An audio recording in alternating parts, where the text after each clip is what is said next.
like we know what we're doing.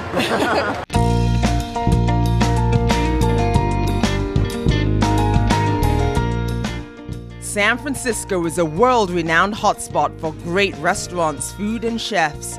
But now the city is gaining notoriety for something else. It's community gardens like Alemany Farm, where hundreds of people get involved in growing things. But since this 4.5-acre farm is by Interstate 280, even longtime residents unknowingly drive right past this farm by the freeway.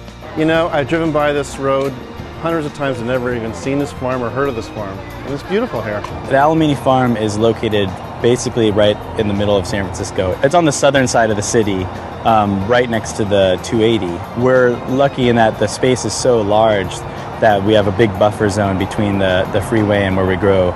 This space was basically an illegal dump, and people from all over the city would drive down Alemany Boulevard, pull off and dump their refrigerators or whatever it was they didn't want. And so people in the Alemany housing community decided they didn't want a dump in their neighborhood.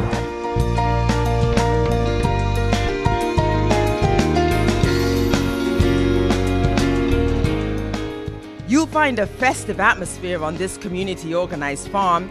Run largely by volunteers, there's a variety of crops like collard greens, rainbow shards, strawberries, even artichokes. All of this growing right next to a public housing project. Residents who volunteer get to pick and keep their own food. Let me show you how to pick them. Look how beautiful it is. You want to put it inside?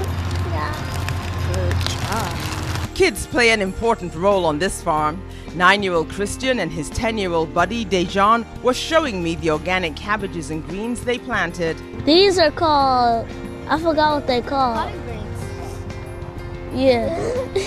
And we have like lettuce growing right here. This one is almost done. It's like something you could come up here and do instead of being bored out there. Erin Williams has been involved in Alemany Farm for about 2 years.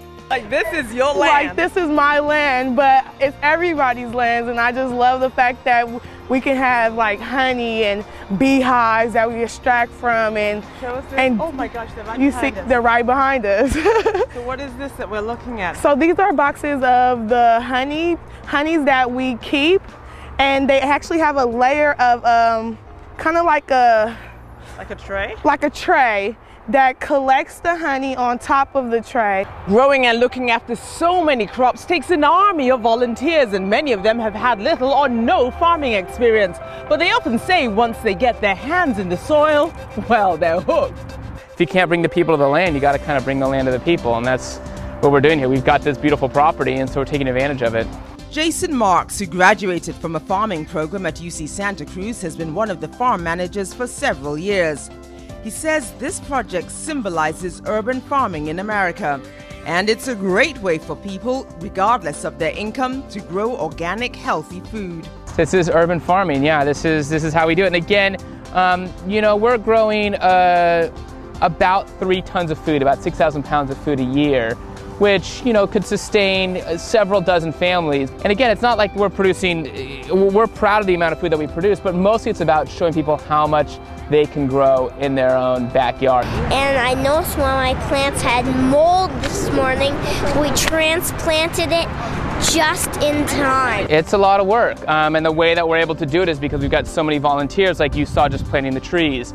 This is really popular. Every weekend we've got literally dozens of people who come out here and volunteer, and so that's how we run this garden, is through volunteer labor. Yeah, I like this farm so much since all these fruits and vegetables growing here. You know, there's a Victory Gardens history in San Francisco when people were growing, I've heard up to 40% of the city's food was grown within the city limits. And I feel like that's totally realistic. We're starting trails of new agriculture, of new things. We have peach trees. My mother-in-law always says, well, she wants green beans and things like that. I'm like, don't go to the store, I'll bring you some, you know, it's right in the garden. So, and she loves the organic beans as opposed to her beans. So, you know, everybody's just getting healthy around here. We need this in our community. If you know what nature is, you can survive through nature.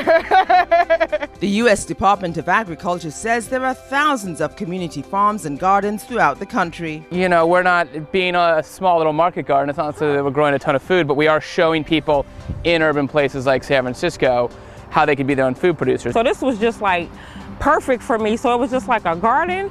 We can grow it ourselves and we can eat it, you know, and it's fresh, it's organic. So absolutely, this really has been, you know, it's been wonderful. In San Francisco, Charlotte Fedipi for California Country TV.